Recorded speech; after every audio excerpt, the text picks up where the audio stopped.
Eu não sei vocês, mas a minha inspiração de leitura vem dos lugares mais improváveis. E mais surpreendente ainda é quando eu pego um livro que nunca me interessou, mas do nada alguma coisa desperta a vontade de lê-lo. E foi isso que aconteceu com o livro de hoje. Eu Sou a Lenda, do Richard Matheson.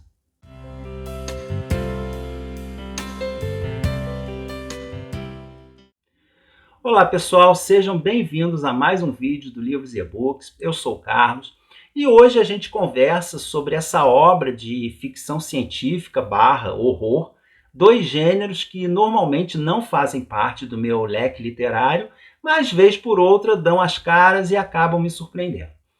E por não serem exatamente a minha praia, até agora a única coisa que eu sabia desse livro é que ele foi a origem do filme com o Will Smith. Mas nenhum dos dois tinha me chamado a atenção até então. Eu sabia apenas que o enredo era sobre o último humano sobrevivente de uma catástrofe mundial na luta pela sobrevivência com algum tipo de criatura. Mas eu acreditava que fosse apenas mais uma história de tiroteio / porradaria, cheia de efeitos especiais, mas vazia de conteúdo. Então nunca me interessei, nem pelo filme. Mas outro dia, assistindo um vídeo sobre finais de filmes adaptados de livros, esse livro foi citado como um exemplo de um dos melhores e mais surpreendentes finais que foi estragado no filme. E como eu não havia lido o livro nem visto o filme, eu fiquei curioso, peguei a amostra no Kindle, comecei a ler e quando dei por mim tinha lido o livro inteiro. Eu mergulhei nessa leitura quase às cegas e fiquei bem surpreso com o que eu encontrei aqui. A começar pela data de lançamento do livro, que eu imaginava que fosse recente, mas é da década de 50, de 1954, para ser mais exato. E outro fato que eu não sabia é o quanto esse livro e o seu autor foram influentes no desenvolvimento desses dois gêneros, marcando obras e autores que vieram depois, tanto na literatura quanto no cinema. O Richard Matheson, autor desse livro, é sempre citado por autores atuais como uma grande inspiração e também como uma espécie de divisor de águas, porque antes dele, o terror e a ficção estavam muito focados em monstros sobrenaturais ou ameaças interplanetárias. E ele foi um dos precursores em trazer o perigo mais para perto de nós, situações do nosso cotidiano, com objetos e pessoas que nos são familiares. Como o Stephen King faz, por exemplo. Aliás, o Stephen King é um desses autores que sempre citam o Richard Matheson como um de seus ídolos. Inclusive, o prólogo aqui do prefácio do livro é dele. Eu nunca tinha ouvido falar desse autor, mas eu fiquei bem surpreso ao saber que ele teve muitos livros adaptados para filmes de sucesso. Entre eles, alguns bem peculiares, como o Em Algum Lugar do Passado, que é um filme que era recorrente na sessão da tarde, um dos filmes mais românticos e mais tristes que eu já vi, ou também do Amor Além da Vida, que é um filme lindíssimo visualmente, mas, na minha opinião, chato de doer, também muito famoso nos anos 90. Mas aqui em Eu Sou a Lenda, não tem nada de romantismo, muito pelo contrário, é um livro bem pesado e bastante sombrio. E a história se passa em 1976 e 1978, numa Los Angeles pós-apocalíptica, totalmente vazia de pessoas. E por algum motivo que não fica claramente especificado, grande parte da humanidade foi vitimada por uma pandemia. Só que após a morte, essas pessoas reviviam, mas com algumas características vampirescas. Elas são pálidas, alérgicas a alho, a símbolos religiosos, sensíveis à luz do sol, mas principalmente sedentas por sangue. E o restante da humanidade, mesmo tendo conseguido resistir à doença, foi transformada em presa desses seres e acabou também se extinguindo, ou melhor, se transformando também, mesmo sem ter morrido. E é nessa situação que nós conhecemos o herói do livro, o Robert Neville, que parece ser o único sobrevivente da humanidade. E ele vive em sua casa, que transformou em uma verdadeira fortaleza, cercada de alho, de espelhos e crucifixos.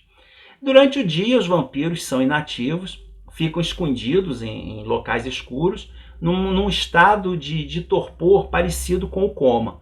E é nesse estado que o Neville os ataca com estacas de madeira, fazendo com que eles se desfaçam numa pilha de cinzas.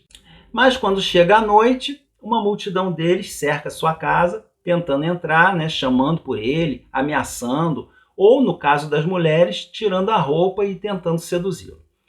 E enquanto nós acompanhamos esse dia a dia do Neville, nós temos alguns flashbacks da sua vida anterior, né, que ele era um operário de fábrica, tinha uma esposa, uma filha, uma vida absolutamente comum, até que as coisas começaram a mudar e a doença, enfim, chegou à sua casa e levou a sua família. E o Neville agora está sozinho no mundo, lutando não só contra esses seres, mas contra inimigos tão perigosos quanto eles, né? Ou talvez mais, o isolamento, o alcoolismo e a depressão. E para se ocupar e fugir deles, o Neville impõe a si mesmo um objetivo: descobrir o que realmente aconteceu, né? Quais seriam as explicações científicas para a origem dos vampiros, a razão por trás do seu comportamento e de suas aversões, né, tão específicas. E aqui eu tive outra grande surpresa, porque até então eu estava achando que era apenas uma história de terror, afinal de contas não tinha nada de ciência nessa trama, mas a partir de então eu entendi por que essa obra ficou conhecida como uma grande obra de ficção científica. O Neville, como amador, começa a ler e a pesquisar em todos os livros disponíveis, né, fazer observações no microscópio, e chega a descobertas bem interessantes, né, com conclusões bastante plausíveis sobre essas características tão típicas dos vampiros. Aliás, uma outra inovação que o Matheson trouxe nesse livro foi mostrar um vampiro diferente daquela figura habitual, né, consagrada pelo Drácula, aquele ser misterioso, bem apessoado, elegante, né, que se utiliza desses atributos para seduzir suas vítimas. Aqui não. Os vampiros são quase totalmente animalizados, né? Quase uma espécie de zumbi. Tanto que, extraoficialmente, foi essa obra que teria inspirado o cineasta George Romero a criar o seu famoso A Noite dos Mortos-Vivos, né, de 1968, o primeiro filme de zumbis, que eles lembram muito as criaturas desse livro, mas que mesmo assim aqui ainda mantém as características básicas dos vampiros.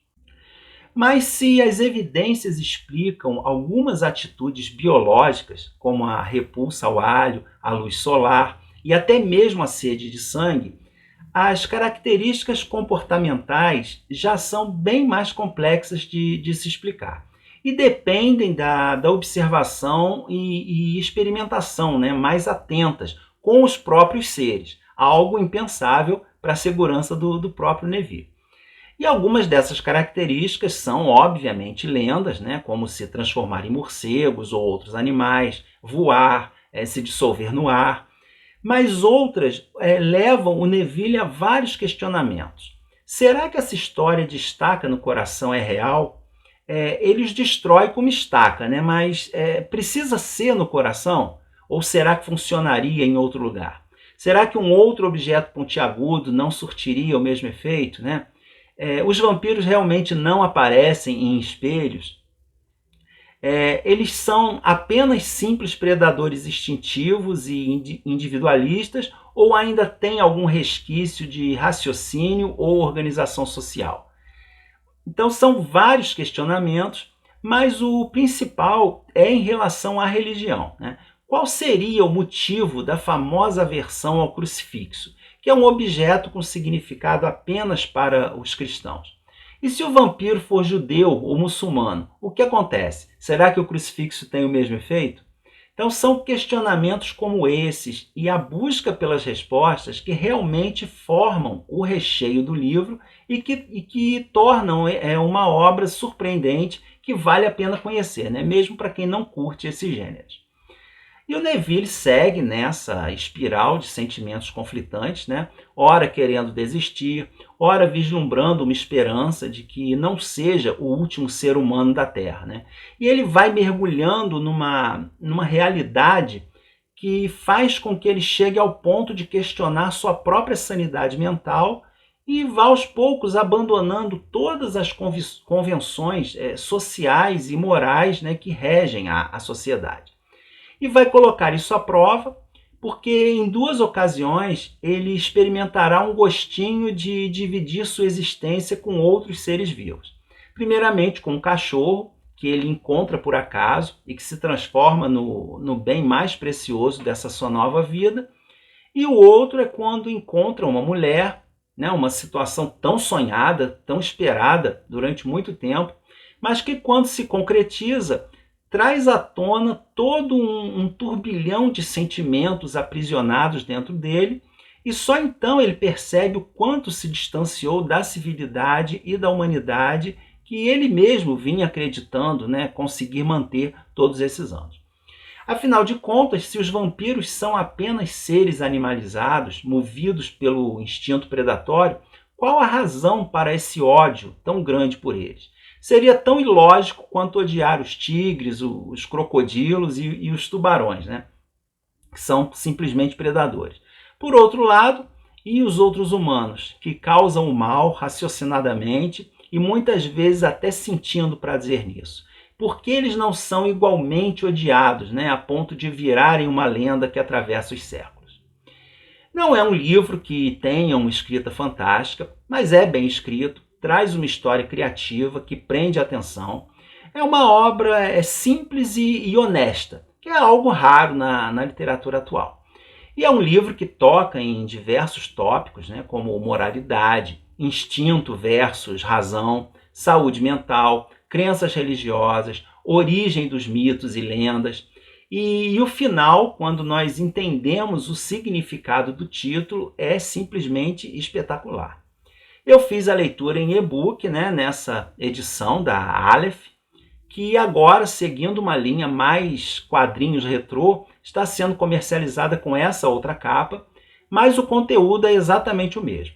Além do texto, a edição traz o prefácio do Stephen King, um ensaio bem completo sobre vampiros e uma entrevista com o autor, antes do lançamento do filme.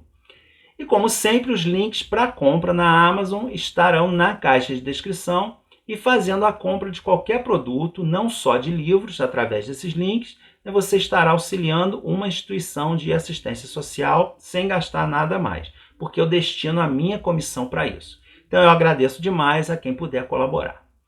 E aí chegamos às adaptações para o cinema. Eu Sou a Lenda foi adaptado nada menos que 3 vezes para o cinema. A primeira em 1964, chamada O Último Homem sobre a Terra, mas que no Brasil recebeu o título de Mortos que Matam, um filme preto e branco, estrelado pelo Vincent Price, relativamente fiel ao livro.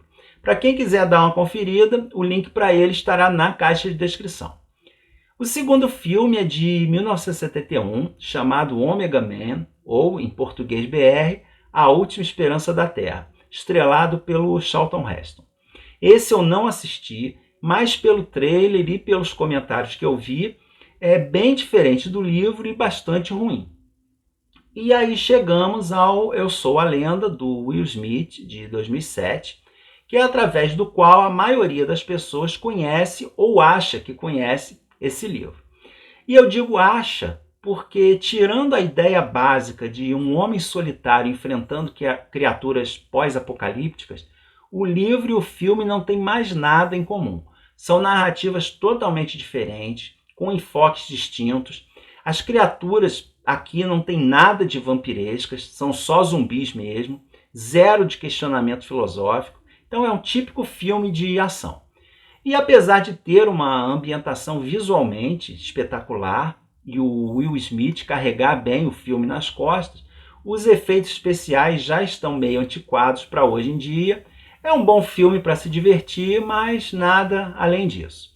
Como curiosidade, tem a participação da Alice Braga, mas de memorável mesmo só a presença da cadela Sam, que é a companheira do Neville, protagoniza a cena mais triste do filme, que até para mim, que não sou muito fã de cachorros, foi emocionante, né? Bem mais do que no livro, onde o cachorro também aparece de forma mais pontual, mas não chega a ter o destaque que tem no filme. Mas a polêmica principal desse filme é mesmo no final. Aliás, nos finais, porque o filme tem dois. O oficial, que é absurdamente ruim, e um outro alternativo que foi descartado e que é um pouquinho melhor, mas também não é grande coisa. E nenhum dos dois chega nem perto do final do livro, que, como eu falei, é espetacular. Então, se você viu apenas o filme e acha que já conhece o livro, esqueça o filme. Ele apenas bebe na mesma fonte, mas são obras absolutamente diferentes. O livro é muitíssimo superior, então eu recomendo a leitura, mesmo que para quem, né, como eu, não tem o hábito de ler esse tipo de livro. E eu vou ficando por aqui. Eu espero que vocês tenham gostado de mais essa recomendação. Me contem aí embaixo se já leram, se conhecem apenas o filme, se ficarem interessados. Enfim, vamos conversar um pouquinho mais. Não se esqueçam da curtida, da inscrição, se estiverem conhecendo o canal agora, né? Muito obrigado por assistirem, um grande abraço para vocês e até o próximo vídeo.